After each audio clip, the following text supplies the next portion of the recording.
Oh man.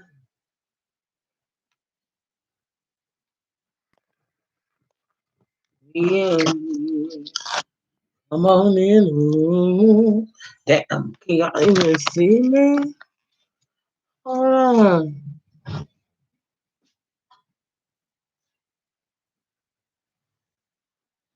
Alright, that should help. I hope. Dang, I didn't know. I haven't been in here when it's bright daylight before. I'm usually here after work. Excuse that loud ass bass, but I'm in the hood and nobody has respect for others. I might have to close it all the way. Hold on. I'm sorry, Taco, but hold on.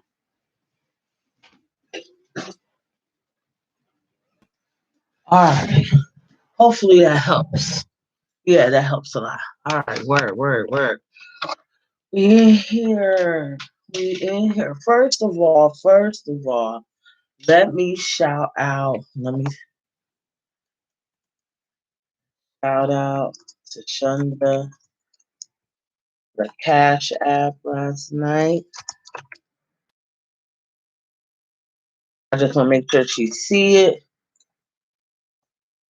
What's up, Robo Bear? You bright and early per usual. All that bass, man, gets on my fucking nerves so bad. You hear that? That gets on my nerves. Uh, anyway, um, it's so distracting, y'all. I might have to pause for the calls because I can't think when the bass is like that. Uh, Anyway, shout out to you, Shunda, for the Cash App last night. It was so unexpected. I was so surprised. Like, oh my God, I actually got a whole Cash App. Like, who would have thought, right? So thank you. I really appreciate it. I haven't touched it yet.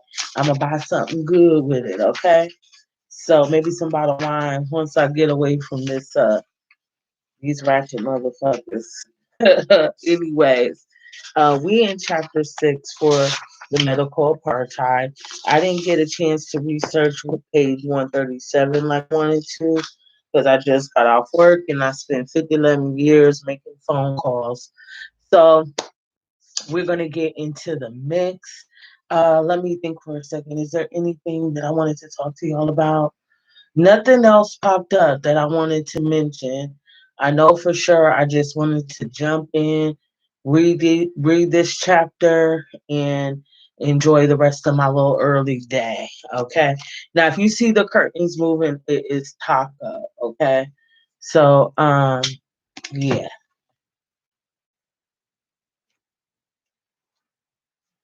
I'm about to call my neighbor and please be like, please turn that loud ass, stupid ass. I want to break into his car and like I want to go and destroy his fucking car.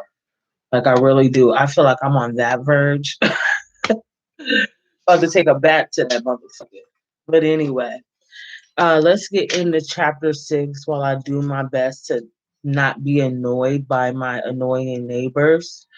And let's get into it. So, medical apartheid, chapter 6, and this one is called Diagnosis Freedom, the Civil War, Emancipation, and fin de siècle medical research. I don't know what that means.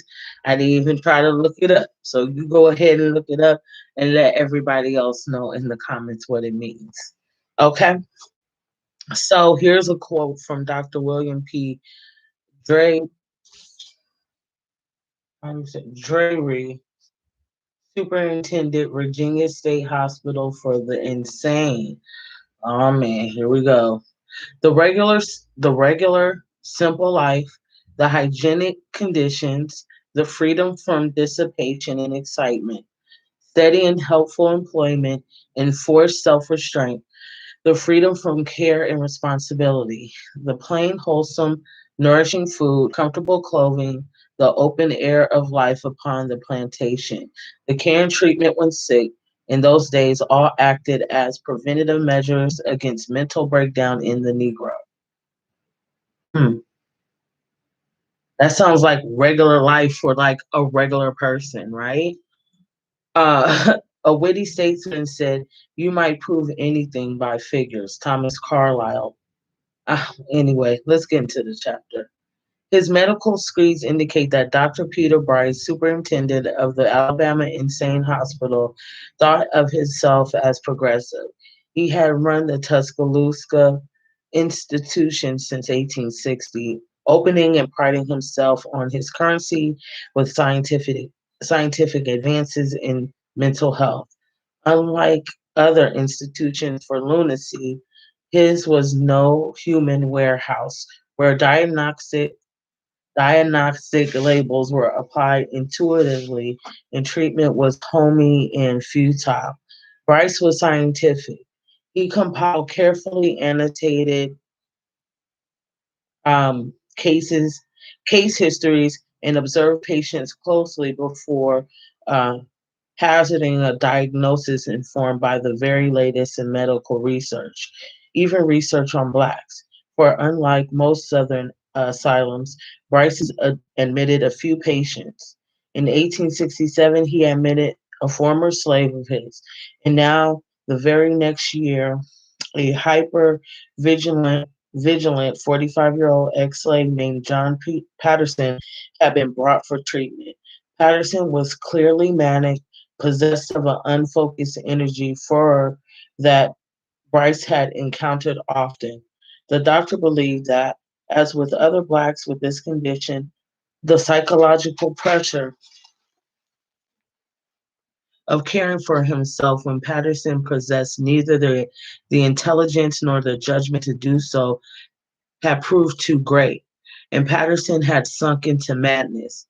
Hence, Patterson's mania could have only one cause: diagnosis freedom. Whoa, wrote Bryce. However, Patterson's medical history bellied this diagnosis because Bryce meticulously documented the course of Patterson's mental illness over the previous dozen years, and Patterson had been free for only five. The pressures of freedom could not have caused his illness, but even had Bryce recognized the glaring illogic of his diagnosis, he might not have been swayed. After all, he had the weight of medical research behind him. As Civil War approached, social changes laid heavy siege to the institution of slavery. There were still far more enslaved blacks than free, yet the specter of Negro freedom haunted Southern culture. In 1800, let me get my focus. In 1800, Washington, D.C., one of the most important slave markets in the country, was already thronged with 6,152 free blacks. By 1840, its 8,361 free blacks dwarfed its population of 4,694 slaves. By 1860, free blacks there outnumbered black slaves by more than 3 to 1. There were other intimations that American slavery was doomed, such as the panic generated by the escalating slave rebellions. The deaths of 57 whites in Virginia's 1831 Nat Turner revolt radiated shockwaves in um,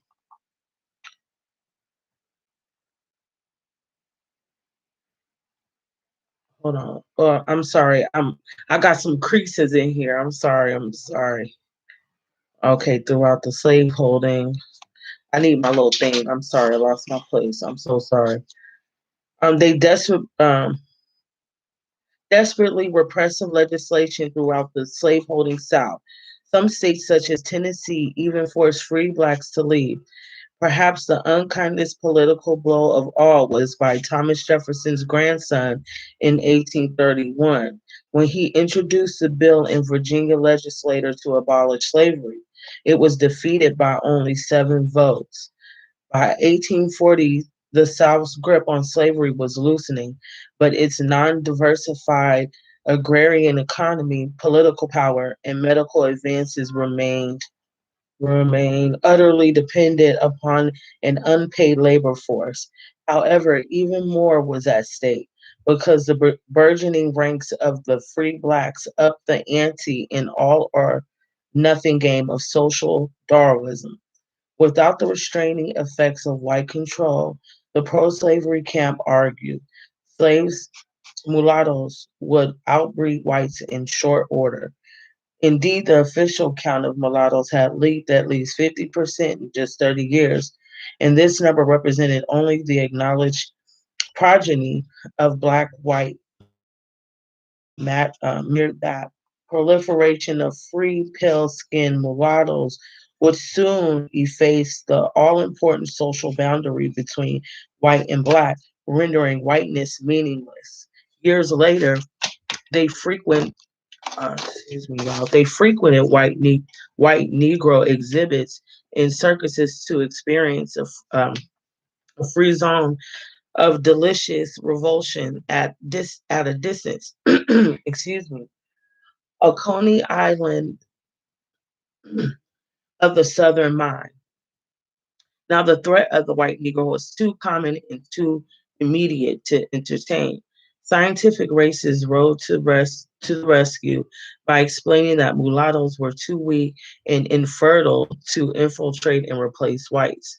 Dr. Josiah Knott was the most oft-cited articulator of this frail mulatto theory. In his paper, The Mulatto, a Hybrid Probable Extermination of Two Races if the whites and blacks are allowed to intermarry, end quote.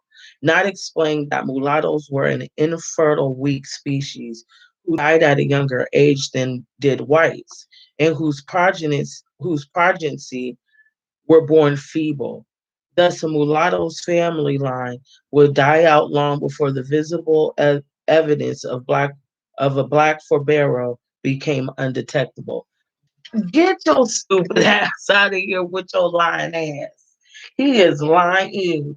Hey, Leisha, what's up, girl? Your police game be strong, okay? Shout out to you all day. Ooh, did you see how he just lied? Of course, slavery advocates came from disciplines other than science or medicine. Legal minds scaled the mountain of constitutional support for slavery. Philosophers expounded on the natural law that made blacks inherently subservient to whites, and spiritual leaders cited reams of biblical and moral sanctions for enslavement. But scientific medicine was beginning to trump other philosophies. Scientific theories of racial inferiority had strongly informed the entire nation's medical perception of African Americans as befitted for slavery, if only because few scientists outside the South troubled themselves to investigate.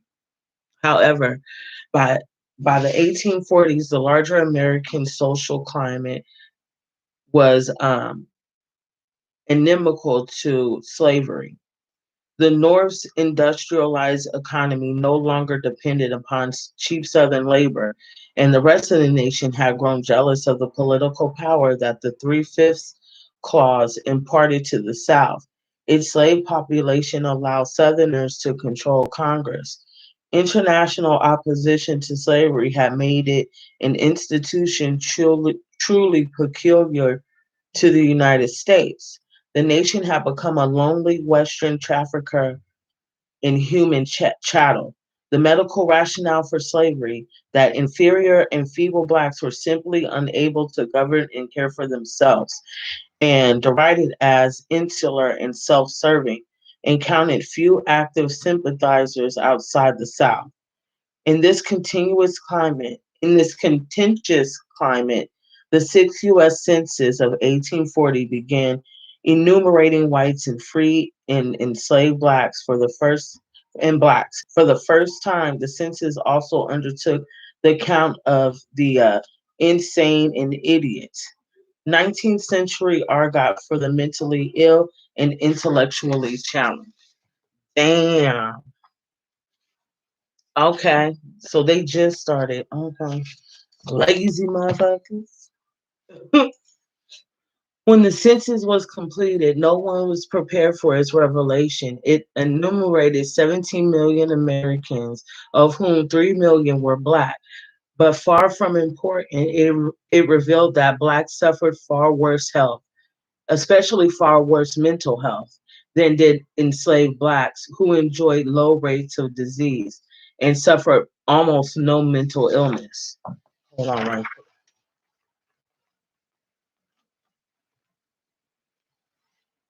Oh, this chapter is short. Oh, thank God. No, it is. It's so short compared to all those other chapters. This chapter is hella short. Oh, I'm so elated. Yes, early day, early read. Okay. So, I mean, I could imagine though, real quick, just a little commentary. I could imagine that someone would be feeling like a psycho, if they were, enslaved. Like I was in a particular, a bad, unhealthy, super bad relationship. And it took me a long time to regain my independence because when you're dependent on somebody to do everything for you, like it's hard to get it back. So I don't wish that on nobody. But yeah, but I didn't know. I didn't know until I was free. That's why I got my tattoo. Freedom is me on me. Oh, I guess it's more meaningful than what I thought. Because I never thought I'd be on YouTube reading the medical apartheid, okay? So anyway, these um these data bolstered pro-slavery arguments by providing copious statistical proof that slavery was essential to preserve the health of Blacks. Printed in 1841 under the aegis, aegis of the U.S. Department of State, the document seemed the very model of objectivity, offering dense and orderly rows and columns of numbers collected by census takers without salient bias. Census data consistently documented how free Blacks died sooner and suffered dramatically higher rates from every known disease, including tuberculosis, malaria, pel- pellagra, and the final stages of syphilis. The census also revealed high rates of miscarriage and infant mortality among free Blacks that in turn were ascribed to Blacks' higher rate of sexual immorality and sexual transmitted disease. Mm-mm. The census data, data posted positive madness at the most dramatic indicator of Black helplessness. The North and South held equivalent rates of insane and idiot whites, but not of mentally defective Blacks. One out of every 1,500 Blacks in the South was an idiot or insane, but one out of every 144 Northern Blacks had similar mental problems.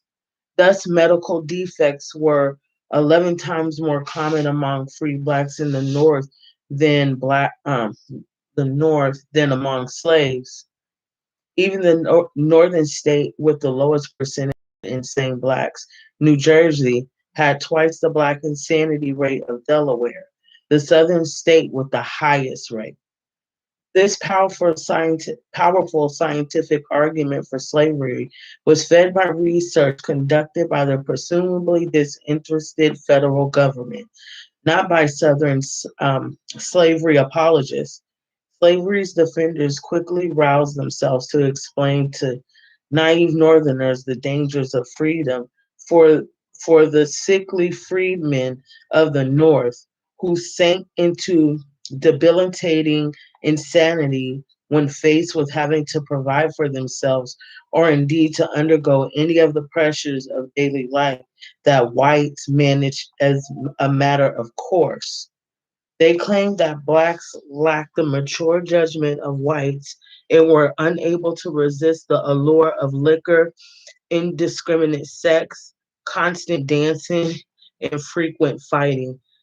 Well, medical case histories described how Blacks almost starved after spending their money on wine and tobacco, or fell ill with tuberculosis after buying flashy clothes that were completely unsuitable for cold northern weather.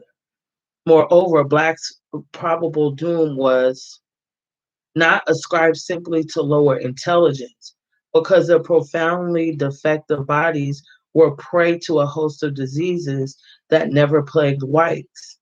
The conditions, cachexia africana, dirt eating, or pica, we talked about pica in the other chapter, uh, habitude, pellagra, and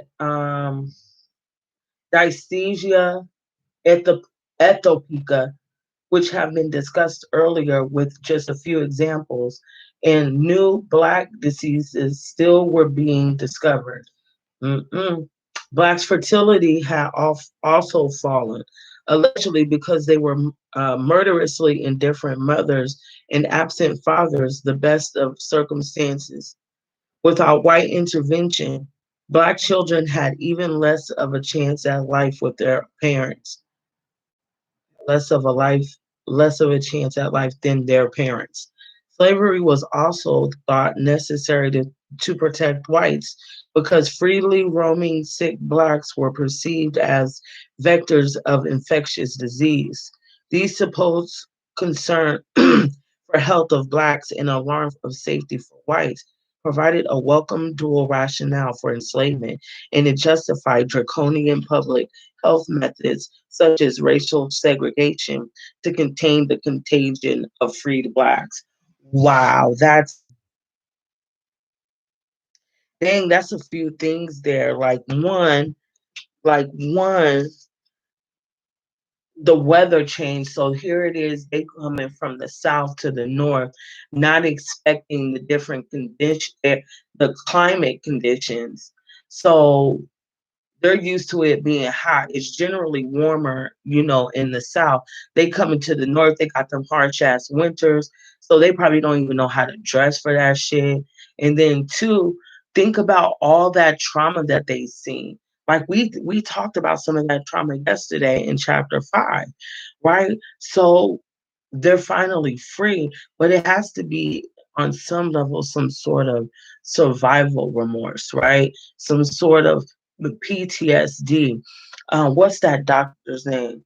Look up post traumatic slave, not disorder.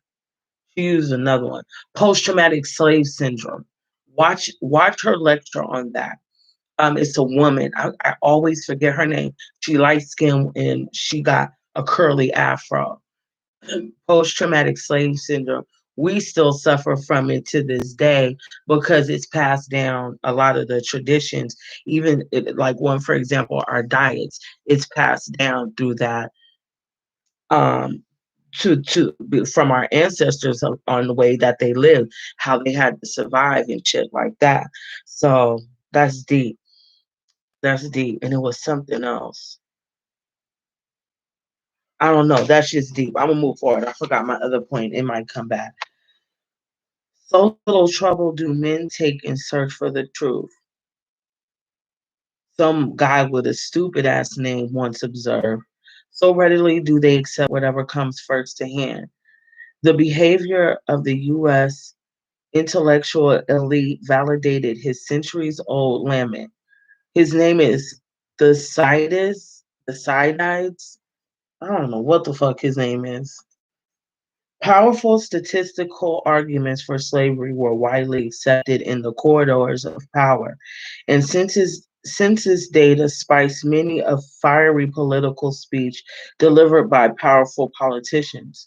The message found an especially vociferous champion in Secretary of State John C. Calhoun, a former medical student and an inveterate Southern advocate of slavery. Calhoun used the data to rebuff criticisms of slavery at home and abroad on a U.S. government letterhead. The shocked political opponents of slavery, intimidated by the statistical weights of numbers and by the impeccable prestige of the U.S. Census, never mounted a coordinated refutation of the census. Although it probably could not have prevented emancipation, the census research did contribute to the revitalization of slavery until the 1860s. However, the celebrated census data were deeply flawed, as was, hold on, as was filled when when serendipity, in the form of a broken leg, drew one of the finest statistical minds of the era into the fray. Dr. Edward Jarvis, a Concord, Massachusetts physician, was specially trained both in mental illness and in statistics, and helped found the American Statistical Association in 1839. But the next year, the peripatetic physician was ordered to bed with a fractured leg, and, and bored, he began to pursue the census report. He was instantly galvanized by what he saw because he was familiar with the Northern health statistics and realized at a glance that the census was riddled with serious numerical errors. Jarvis investigated and found the census was a fallacious and self condemning document, a mixture of accidental and intentional falsehoods. Jarvis, who was white, sagely refused to be drawn into debates about the merits or the logic of scientific racism. Instead, he spent months analyzing the enumeration of Black and white inhabitants and their uh, health status. Jarvis compared these two independently verified data describing northern towns, their inhabitants, and the mental health profiles. Need some more to drink.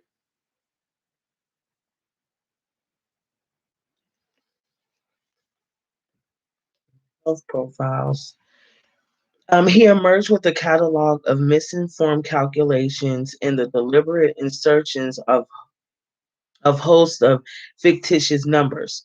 Some northern towns that had no Black residents at all were credited by the census with insane Negroes. For example, Scarborough, Massachusetts, which had a lily white population, was mysteriously endowed by the census with six insane Negroes. Dresden, Maine, which had three Black inhabitants, was also invested with six insane Negroes.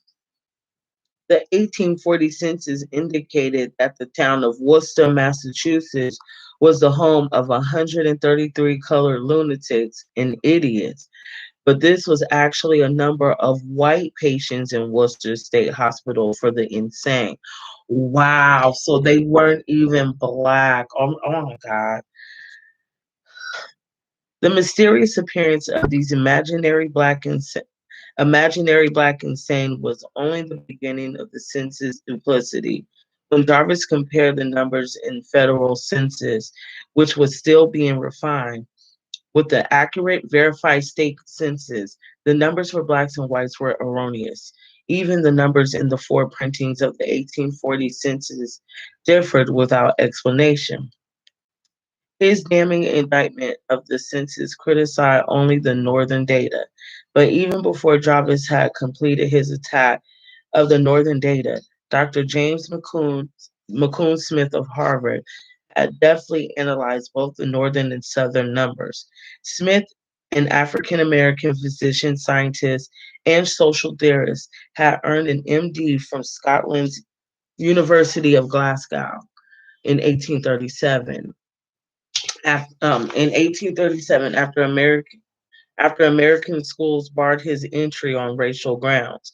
Like Jarvis, Smith was a statistical expert and a member of the American Statistical Association.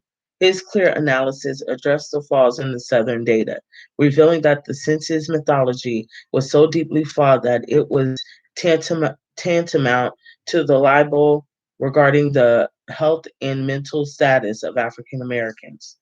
Smith understood that mental illness was destined to be under enumerated in the South, where there was almost no accommodation for the diagnosis and mental health treatment. Blacks were typically barred from mental hospitals, and those too deranged were to work. I'm sorry, too deranged to work were dumped into poorhouses or jails, into which census marshals did not venture. Enumerators took an owner's word that his slaves were healthy, by which owners meant not only emotionally healthy, but simply fit to work. Making all important racial assessments was a quixotic task.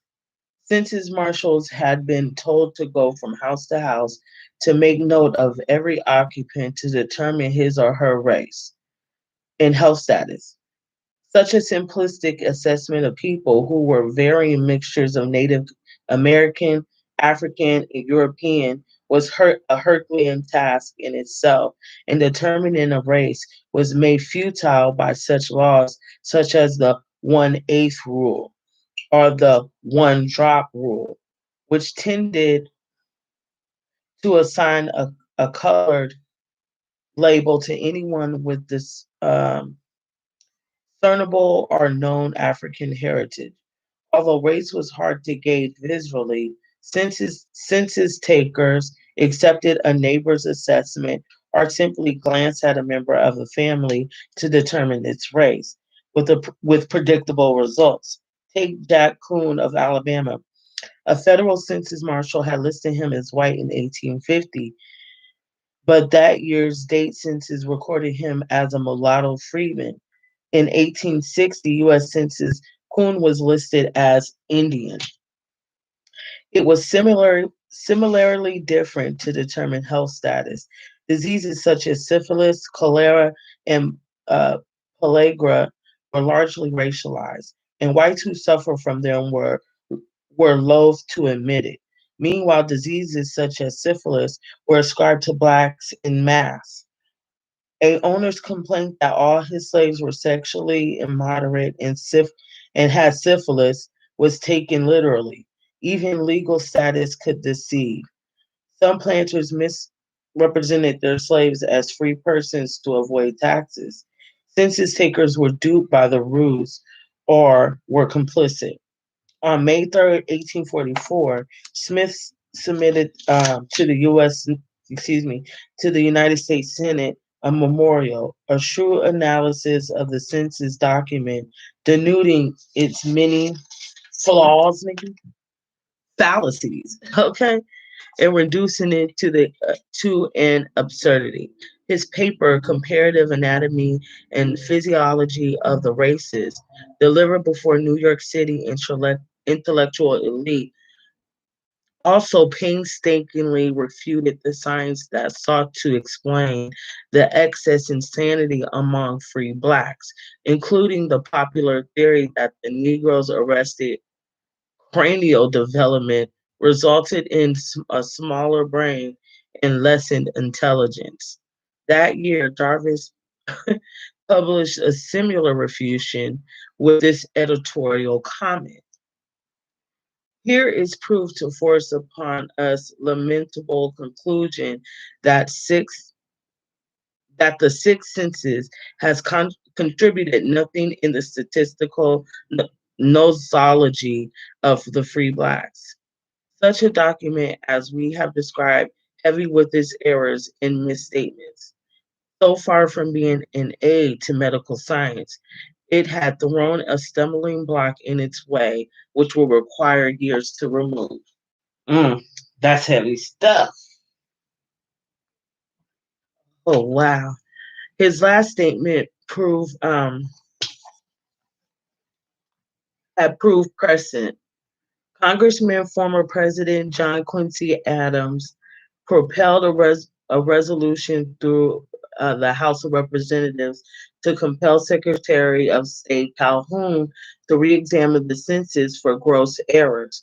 But Calhoun appointed his friend William A. Weaver, the originator of the deeply flawed census, to examine it for intentional errors. Why would he do that? They already fucking up. Weaver pronounced the census false.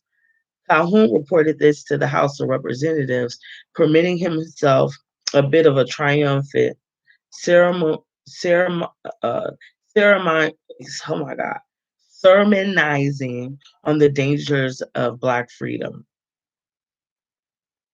So far from bettering the condition of Negro or African race, by changing the relationship with the European in the slaveholding states, it will render it far worse.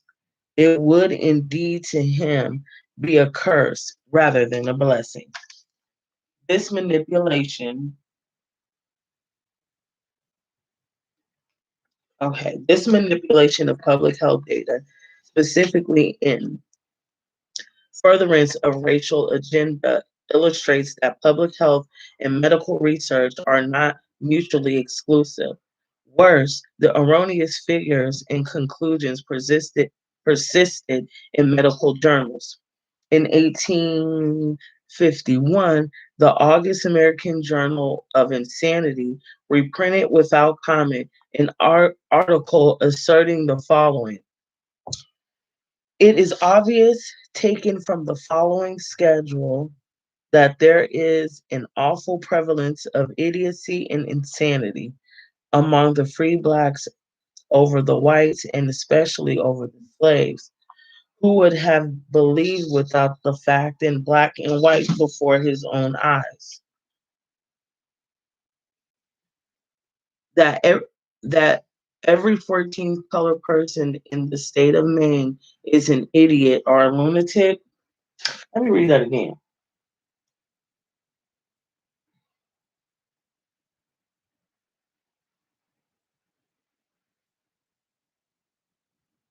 Who would have believed without the fact in the black and white before his own eyes that every 14th colored person in the state of Maine is an idiot or a lunatic? But finally, war achieved what science could not. It doomed slavery. Hmm. Without sanctuary.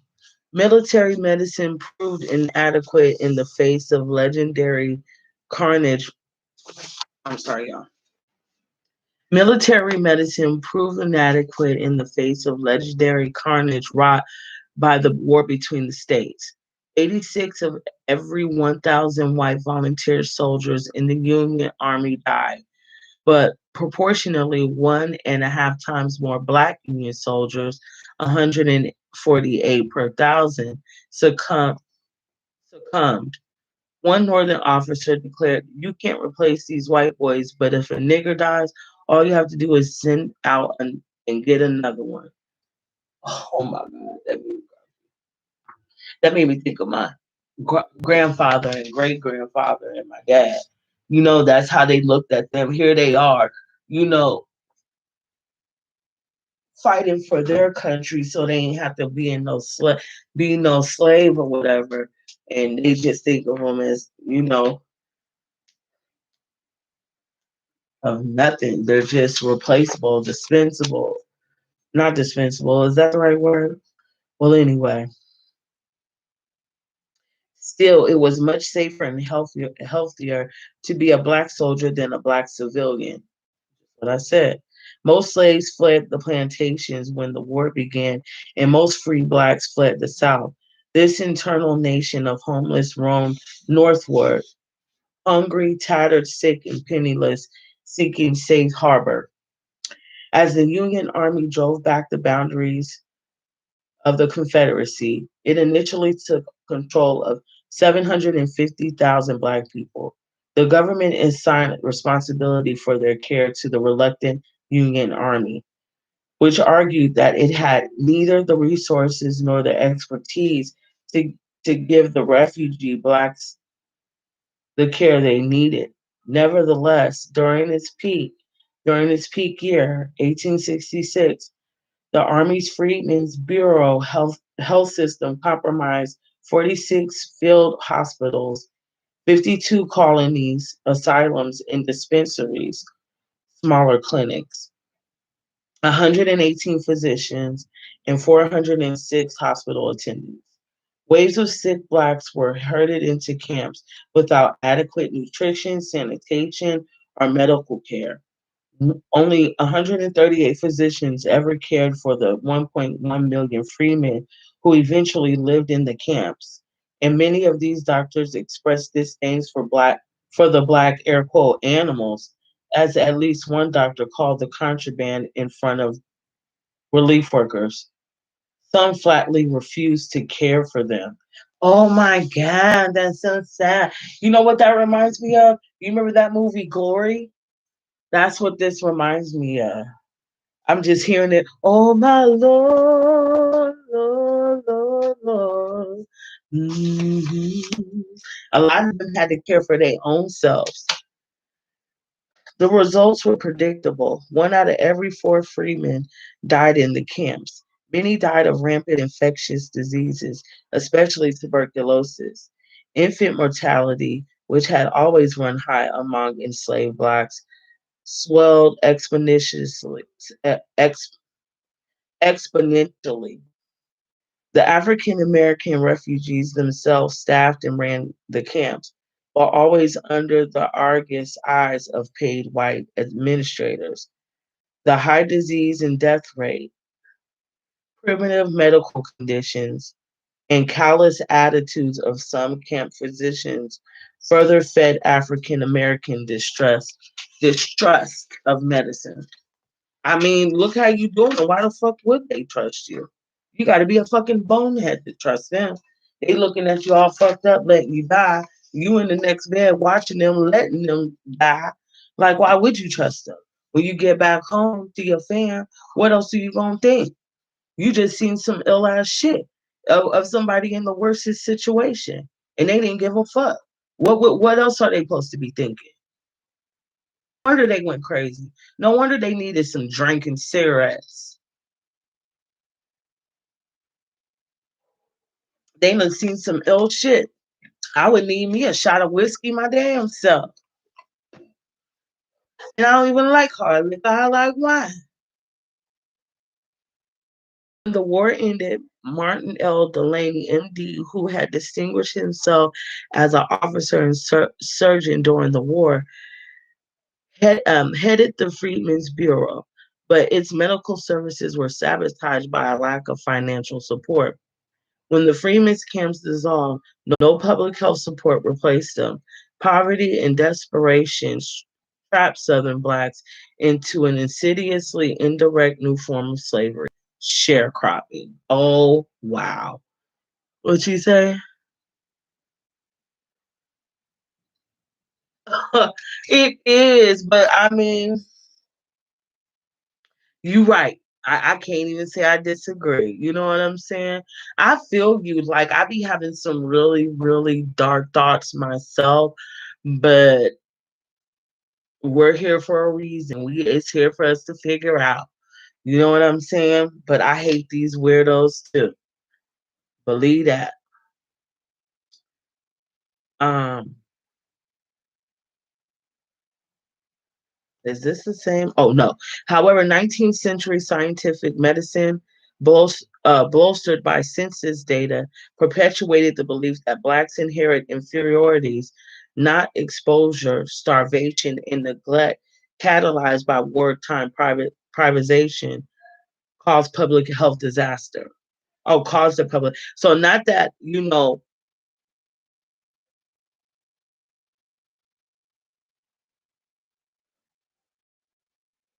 they made it seem that.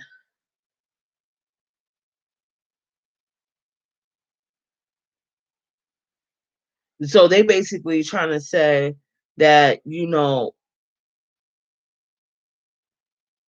they're just trying to relegate them to some certain kind of narrative instead of taking into account the environmental issues. And yeah, I mean, that's how I'm saying. I'm not saying it right, but yeah, I'm not saying it right, but I hope you're following along and you get my struggle right now. The census of the postbellum decades not only perpetuated, but also expanded upon the racial libels of 1840 documents. I can't wait till we get to the 19 something because these words and these names is getting on my nerves. However, their prince their principal focus was physical illness, not mental. By the time of the A census, that of 1860, Superintendent Joseph C.G. Kennedy was predicting the certain demise of Black Americans. By the census of 1890, the Black birth rate had fallen in relation to that of whites. Life insurance companies consider Blacks uninsurable, and Black extinction was actually predicted for the year 2000. 2000 party over, oops, out of time, head ass. Here we are in 2021. Uh, these predictions dwelt upon the inherent and immutable physical inferiority that doomed the Negro and offered frequent predictions of his extinction. Hilarious. We made this shit. What are you talking about? Census analyzes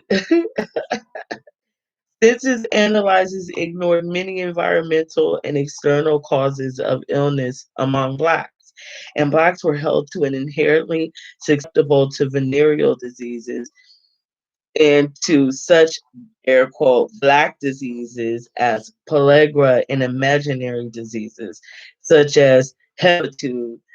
Oh, didn't hepatitis mean something like they was just tired or something? Something like that. And drapetomania. Oh, I gotta go back into my notes, but they hella made those up. Anyway, the theories promulgated by the census takers were essentially updates of the old polygenist view that held such diseases to be immutable elements of Blacks' evolutionary law and maintained that races could not survive outside of their climates of origin. For example, the British anthropologist James Hunt claimed in 1863 that Blacks could live north of the 40th longitude, and that death would ensue at such a rapid rate that they would perish like monkeys and lions in a zoo. Oh my goodness. Therefore, the census apologists saw preventative and corrective measures such as better housing, healthcare, and nutrition as futile. So they're stupid. Uh, the tendency to see environmentally and socially triggered illnesses as inherent defects of Blacks is a troubling, persistent trend in American medical research. Oh my goodness. They're hella dumb. I'm sorry. One of the delicious paradoxes of quantum physics is the Heisenberg uncertainty principle, which warns that the very act of measurement changes the entity being measured, destroying the accuracy of the data. Similarly, the sense's methodological clumsiness, accidental and intentional, horribly distorted the image of the African American for decades.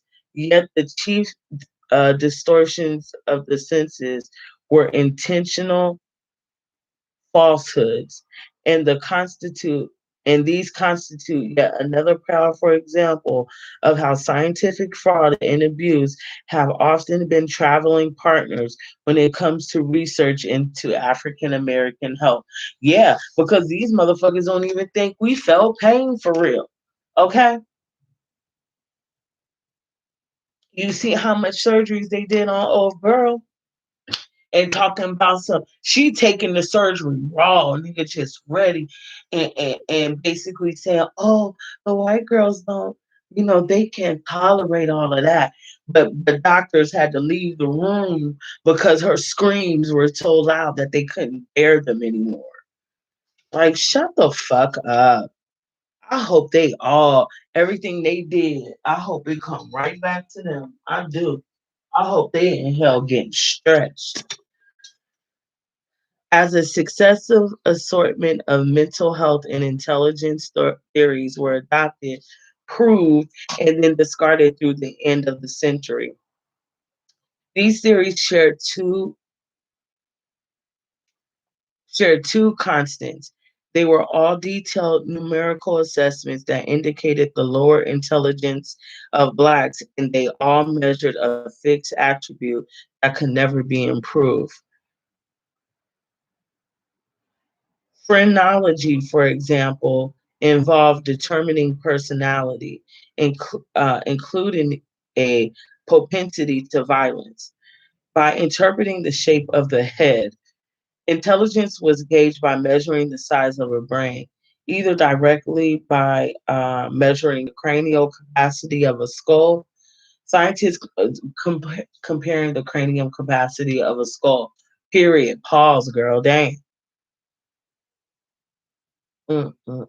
Scientists compared the values for various races and each found the lowest intelligence in Blacks. Furthermore, each detailed numeric was determined to be static and immutable. Girl, why would I struggle through that sentence? Girl, okay. The same arguments for Blacks' mental inferiority that had kept slavery on life support were now applied to support claims of innate Black physical inferiority. Blacks were also seen as a danger to whites, the vector of infectious disease, because more Blacks were now living in cities. In 1890, 12% of the 7.5 million African Americans lived in cities, although only 4% had been urban in 1860. Many spent most of their time in white households as domestic servants. It's so ill how they got all these infectious diseases and shit like that. That remind me like that scene on The Help. Even though I really kind of don't like that movie, but it reminds me of the scene on The Help when the white lady didn't want the maid to use the bathroom in the house, but you got her taking care of your daughter.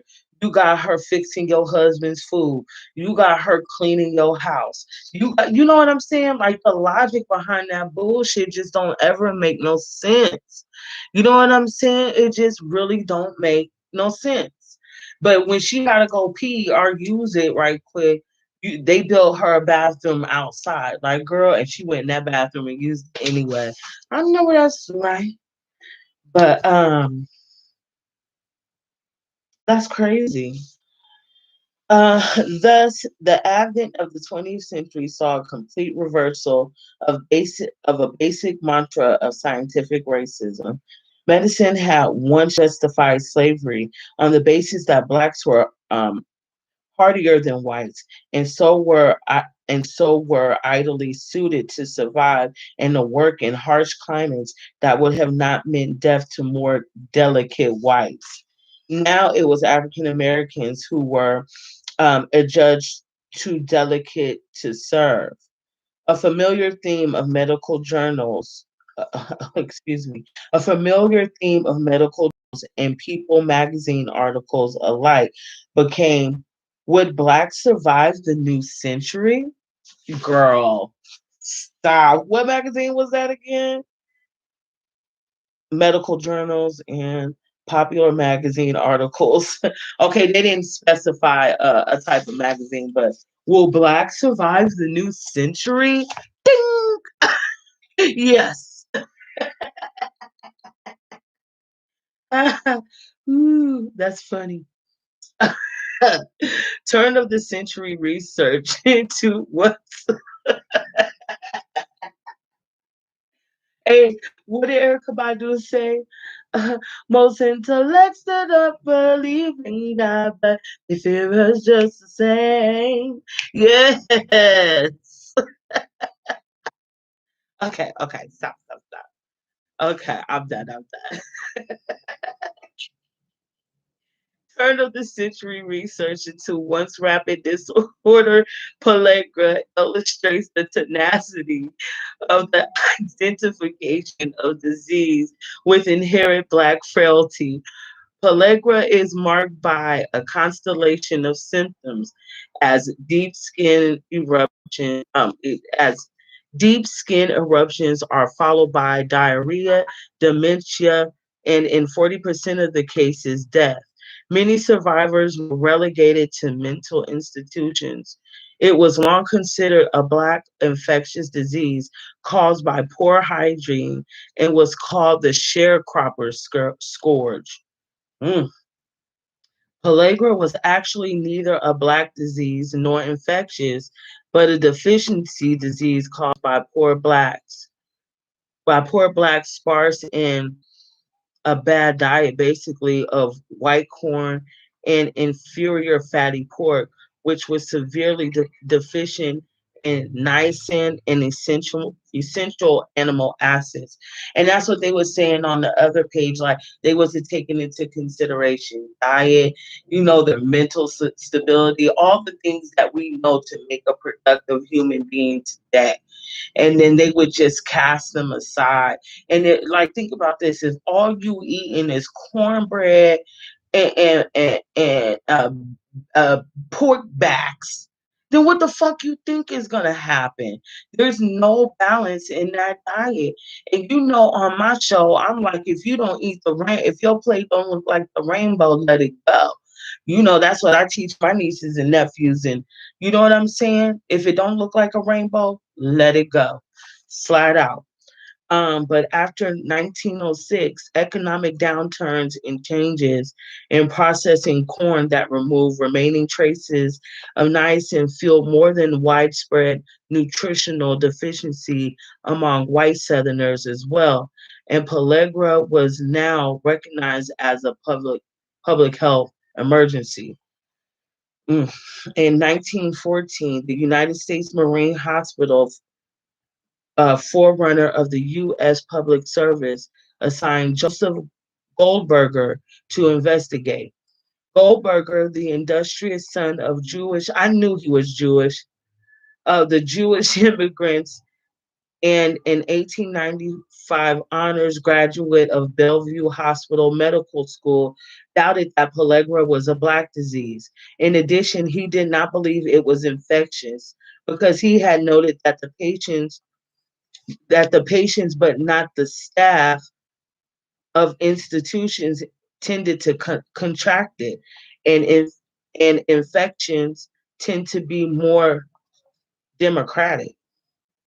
He decided that the ultimate proof of the disease's non-infectious, non-racial nature would lie in inducing pellagra in healthy white people. He did this by limiting a group of white jail inmates to a strict diet, one similar to that on which poor blacks um, had for centuries because they developed the disease. Goldberger was able to demonstrate that pellagra was not infectious, but a deficiency disease that affected blacks and whites alike. Goldberger had to divorce pellagra from race, but unfortunately, this revelation was resented and ignored because you know, they like to just make up shit and blame it on us, right? Not take into consideration nothing. Goldberger had divorced the nutritional. As a result, this easily preventable disease remained an epidemic until 1940. Girl. Mm-mm-mm. Pellagra was but one of the many diseases that fed the early 20th century Black health crisis. The next important Black disease to be discovered was the uh, more demonstrably, why am I struggling? Than pellagra. In the 1870s, scattered reports had appeared of Black patients who suffered from a constellation of mystifying symptoms that included excruciating pain, bruising, mysterious strokes, anemia, and extensive sores.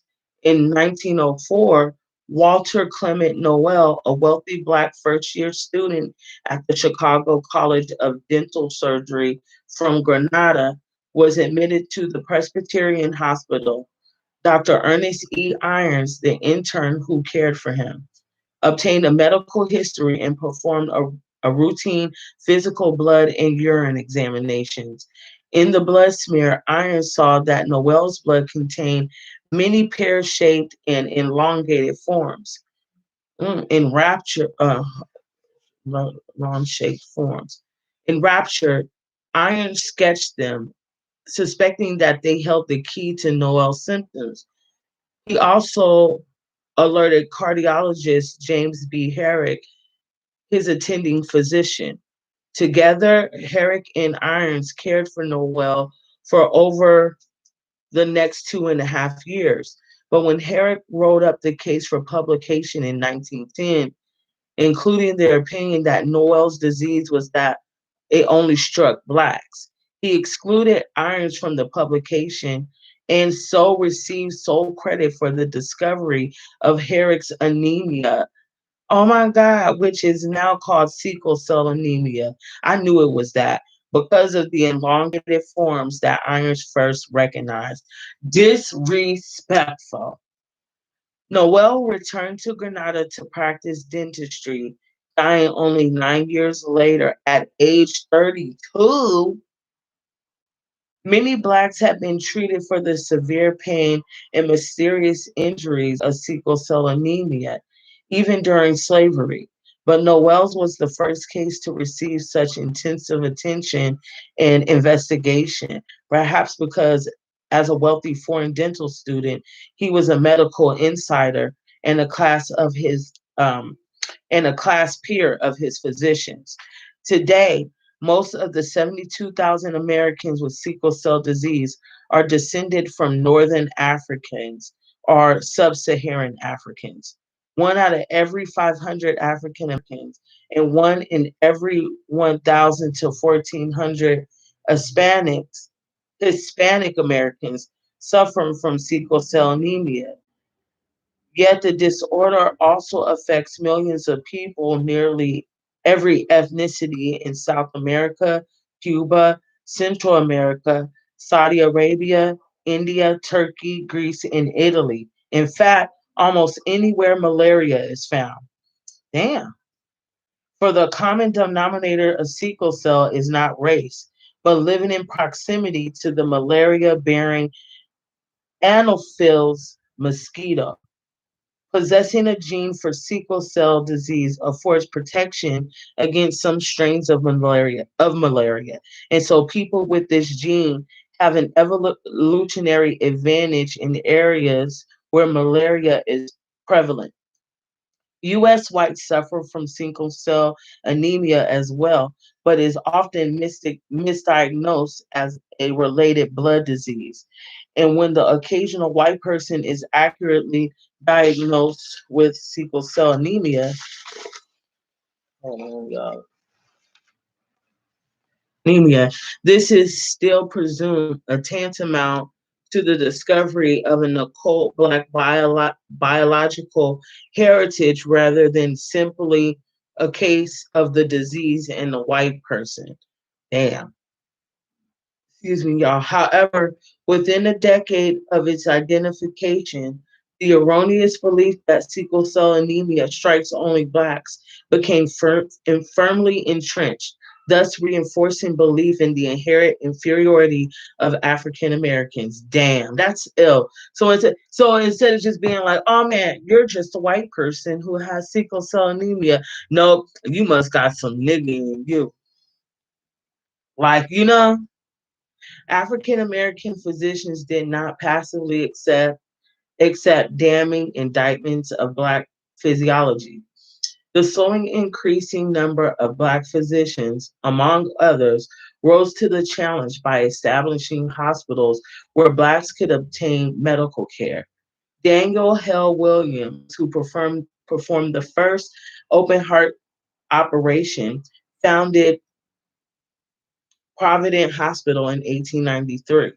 In 1897, Dr. Alonzo McLennan opened a hospital and nurse training school, and by 1916, Dr. Matilda Evans of South Carolina had opened three different hospitals there. Eventually, seven African American medical schools joined these to provide the long awaited entree to medical education for African Americans. But in 1910, a single research report failed the schools. In 1908, the Carnegie Foundation for the Advancement of Teaching invited the influential Dr. Abraham Flexner to critique the nation's 147 medical schools. When Flexner's report was published 2 years later, it damned all but two black medical schools, Howard and Meharry. I wonder why, because they was digging up the black folks out the graves at Howard. Anyway, Howard and Meharry as substandard, sounding to the death knell for others, which subsequently found impossible to attract funding. By 1924, only Howard and Meharry remained open. I wonder why. Anyway, even in the midst of doomed black hospitals, even in the midst of doomed black hospitals and shuttered medical schools, these medical guardians actively refuted the allegations of inherent physical and mental inferiority. The story of how such African American healers and researchers affected by the trajectory of American medical research with Blacks is related in several works, such as A Century of Black Surgeons, The History of the Negro in Medicine, and Making a Place for Ourselves. These are three different books here. An opportunity group of socially conscious white Americans made them promising overtures as well, including physicians, leaders of institutions such as Metropolitan Life and North Carolina Life, which supported Black health programs and private philanthropies, such as the Rockefeller Foundation and the Julius Rosenwald Fund. The Rosenwald Fund would soon turn its attention to infectious disease among Blacks by initiating a faithful syphilis control program in Macon County, Alabama, the home of Tuskegee University. Soon as you hear Rockefeller, you better know it's about to be some motherfucking trouble. You should know that by now. Soon as you hear that name. Okay, so next week, a notoriously syphilis soaked race. What really happened at Tuskegee? That's chapter 7, y'all. So we did it. We did it. You know we did it. Oh man, chapter 7. We only got 10 more chapters to go. Okay. We got our reading done early because we out that life. Okay. I'm hyped. So what do y'all think? Isn't that ish crazy? Look how they do us. They just make up shit because they don't like to see us shine. Like the fuck. Okay. Like I am so grouchy about that. Like what you mean? Okay. Anyway, I'm about to wrap it up here because I gotta get on auntie duty. So I want to make sure that I'm good to go and in a good space for when my nephew comes. And I got to think of some creative stuff to do. I'm not sure about a movie night because he takes over everything when he's here. But like I said, we might drop a recipe for y'all. Okay. We might. I don't know. But next week, Tuesday, we on chapter. Sorry, y'all. Just look at Tupac for now. Okay. So next week, Tuesday, coldest winter ever. We'll continue on chapter 6 next week, Wednesdays and Thursdays, a chapter a day out of medical apartheid. And until then, if you won't see me till then, unless something ill pops up and I just gotta, you know, talk about it. Okay. Thanks for the love. Thanks for the support. And as nobody's anything, hit that like when you slide in the room. And if you're feeling generous, the Cash App is at the top or at the top over here. And hit me up with $1. Okay. Nah, but you don't got to. But if you want to, awesome. If you don't, just hit the like, hit the subscribe. If you know somebody who likes to get down like how you and I like to get down, share it with them. If they don't feel like reading, at least they could get a good read and some good commentary at the same damn time. Okay. So I'm so grateful that chapter was short because I did not want to spend hella hours. And yeah, share with your partners, post it up, post it up on your gram, the best part that you like, I don't care. Check out my other videos. I do have recipe videos. I plan on making some playlists, so do that. So anyway, share if you care, share if you dare, especially if you're a care bear. Okay, peace, love, and hair grease and all that jazz. I'll see you sooner than later. Peace.